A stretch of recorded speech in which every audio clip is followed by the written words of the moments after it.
Donc on trouve que Israël, ou l'occupation israélienne, ou les autorités de l'occupation israélienne, le gouvernement de Netanyahou ne respecte ni le droit international, ni quand même les religions des autres, ni les droits des Palestiniens, ni les droits des Arabes. Raison ou la prétexte que j'ai actuellement, des dizaines de colons juifs épaulés par des policiers israéliens ont envahi aujourd'hui l'esplanade des mosquées à Jérusalem-Est en Cisjordanie. Donc j'ai actuellement monsieur l'ambassadeur Medhat El-Mili, ex-ministre adjoint des Affaires étrangères. Monsieur l'ambassadeur, vous êtes le bienvenu sur Nile TV International. Bonsoir, bonsoir monsieur. Aujourd'hui, je crois qu'il y avait des messages très forts lancés par l'Égypte et répétés par les preuves à travers ou par l'Afrique du Sud au sein que ce soit du Conseil de sécurité ou quand même au sein de la Cour internationale de justice. Et il y a des atrocités perpétrées par les occupants israéliens.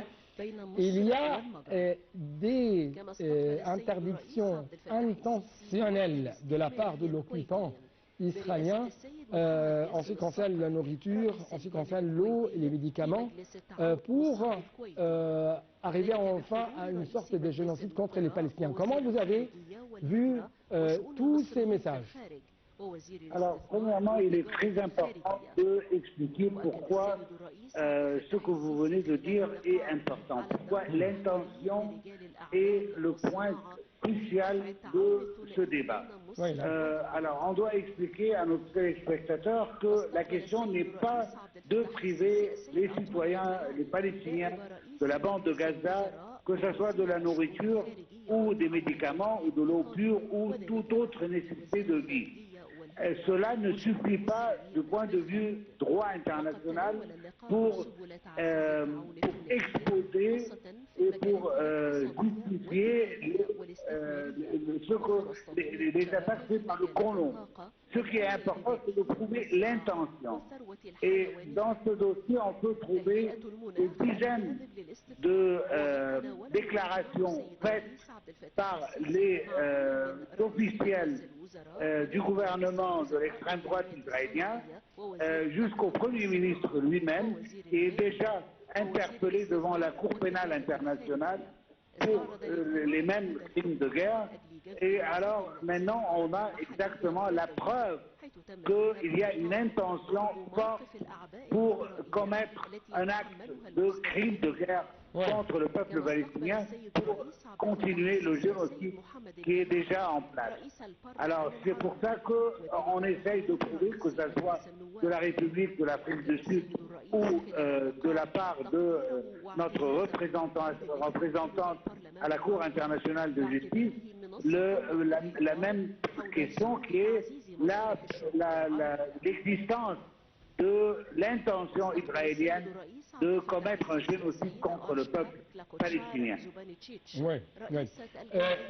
Autre chose, c'est bien sûr, on trouve qu'il y a de plus en plus des tentatives pour provoquer les sentiments du peuple arabe et du peuple musulman à travers ces, si je peux dire, ces tentatives de la part des dizaines de colons juifs qui s'est emparés ou qui ont envahi ou qui ont pris d'assaut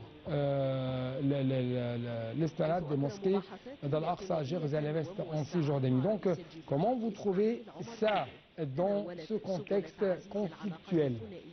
Malheureusement, selon les sionistes israéliens, je ne parle pas de la religion juive en sa totalité, mais l'une des rituels en Israël, c'est de minimiser et même,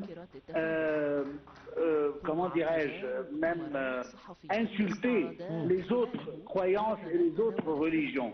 On a vu sur plusieurs chaînes de télévision que les fanatiques juifs en Israël, et je parle ici de zionistes israéliens encore une fois, crachent sur les pères et les frères des églises, et pas seulement les musulmans. C'est une des rituels juifs selon eux, ce qui n'est pas vraiment la religion telle qu'on la connaît. On a connu déjà beaucoup de juifs, notamment en Europe et même aux États-Unis, qui respectent les autres religions et qui sont contre ce qui se passe en Palestine. Et il y a un slogan très fameux qu'on utilise, pas à mon nom. Ce qui veut dire que mon nom en tant que juif, vous ne devez pas utiliser vos pratiques génocidales contre les Palestiniens en disant que c'est une pratique juive. Non, ça c'est israélien, zioniste. Alors ce que vous venez de citer montre à quel point il y a une haine contre les musulmans, contre les chrétiens, contre toute autre croyance à part les croyances juives, malheureusement. Oui. Autre chose, comment vous trouvez l'importance d'appeler de la part de l'Égypte à un cessez-le-feu, d'obliger plutôt Israël à cesser le feu immédiatement dans la bande de Gaza?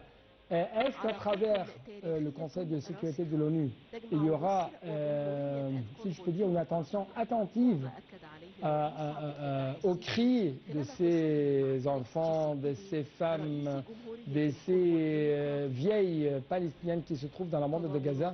Est-ce que l'ONU peut faire n'importe quoi?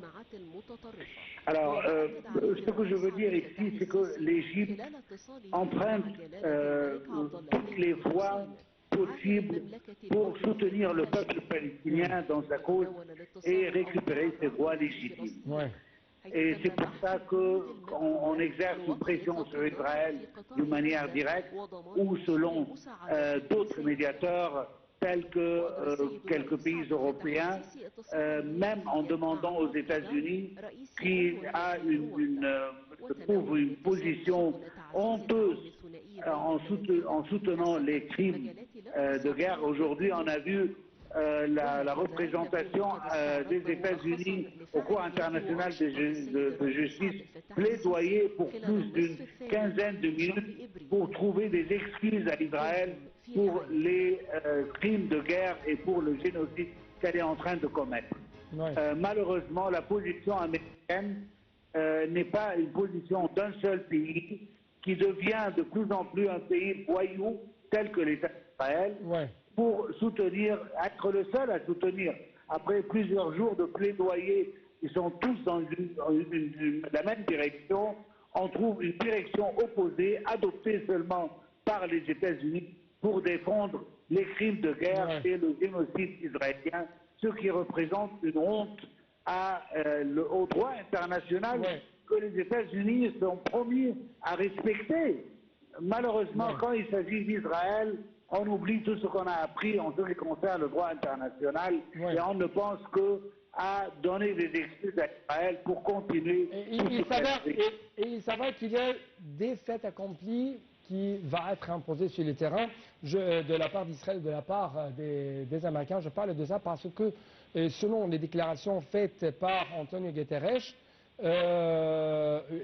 il a averti que la solution à deux États approchée du point de non-retour en raison des pratiques israéliennes dans la bande de Gaza et en Cisjordanie. Votre commentaire?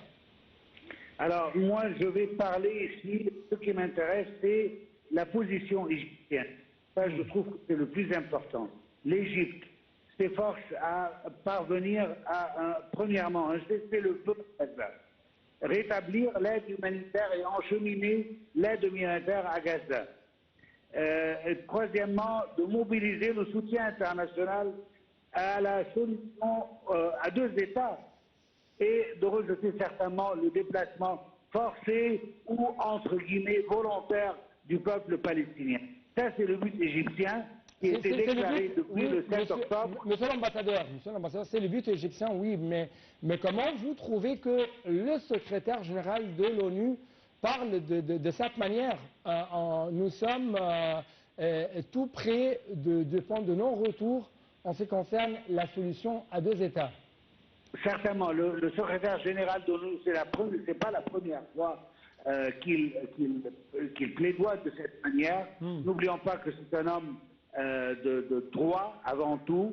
Il respecte le droit international, il respecte la charte de l'ONU dont il est secrétaire général. Et ce n'est pas la première fois. N'oublions pas que quand il a même parlé, il y a plus d'un an, de ce qui se passait le 7 octobre, il a dit que cela n'a pas été dans le vide pour illustrer que ce qui a été fait par les Palestiniens représente une réaction et non une action dévouée à tuer le peuple d'Israël, mais tout simplement c'est une réaction après tant d'oppression et tant d'humiliation du peuple palestinien. Oui. Alors aujourd'hui, encore une fois, le secrétaire général réitère la position des Nations Unies qui parle de deux États côte à côte, en paix, l'État d'Israël, dont on ne sait pas exactement où sont ses frontières, et l'État palestinien, dont les frontières sont claires, ils sont les frontières du 4 juin 1967, avec Jérusalem-Est comme capitale. Oui. Ma dernière question va porter sur la prochaine conférence qui sera organisée pour discuter des financements de la reconstruction de la bande de Gaza. L'Égypte a appelé à une large participation à cette conférence. Donc, d'après votre prévision, quelle sera la position adoptée de la part de ces différents membres de la communauté internationale vis-à-vis de cet appel de l'Égypte? Je suis presque sûr qu'il y aura une unanimité pour le plan égyptien, maintenant devenu plan arabe, de la reconstruction de Gaza, sans expulser le peuple palestinien de son territoire historique. Ça, c'est premièrement. Mais le plus important, est-ce qu'il y a une volonté politique de la part des États-Unis spécialement? Parce qu'Israël ne vaut pas grand-chose sans les États-Unis. Alors, est-ce que les États-Unis a déjà une position claire sur la paix au Moyen-Orient? Parce que ce qu'on a entendu jusque maintenant sont des théories qui ne vont pas grand-chose pour la simple raison qu'ils sont basées sur une violation du droit international. Quand on parle du déplacement du peuple palestinien, on parle d'une violation du droit international. Alors, un plan basé sur une violation du droit international ne peut pas être accepté. Le plan égyptien, par contre, est accepté par la majorité des pays du monde, mais aussi il y a un point très important à dire, que même s'il sera adopté par une majorité écrasante, cela ne veut pas dire grand-chose et les pays qui doivent financer ce plan-là seront trop hésitants à financer si Israël n'arrête pas de bombarder tout ce qu'on va construire. C'est le plus important, ça sert à quoi de construire une maison ou un établissement, que ce soit une mosquée, que ce soit une école, une université, un hôpital, si Israël a l'intention de le détruire le lendemain, qui est stupide pour payer pour un tel plan. Alors le plus important, c'est d'avoir une volonté politique pour pouvoir continuer sur la voie de la paix et du coup on pourra avoir du financement pour la reconstruction de Gaza. Oui, monsieur l'ambassadeur, je dois vous remercier infiniment pour votre effort très sincère pour nous expliquer, pour nous révéler qu'est-ce que se passe sur le terrain dans la bande de Gaza et comment elle est-il la position de l'Égypte vis-à-vis de toutes ces atrocités israéliennes, toutes ces atrocités perpétrées par l'occupation israélienne contre les Palestiniens et contre les pays arabes en général. Je dois vous remercier encore une fois et permettez-moi, chers téléspectateurs, de prendre une toute petite pause.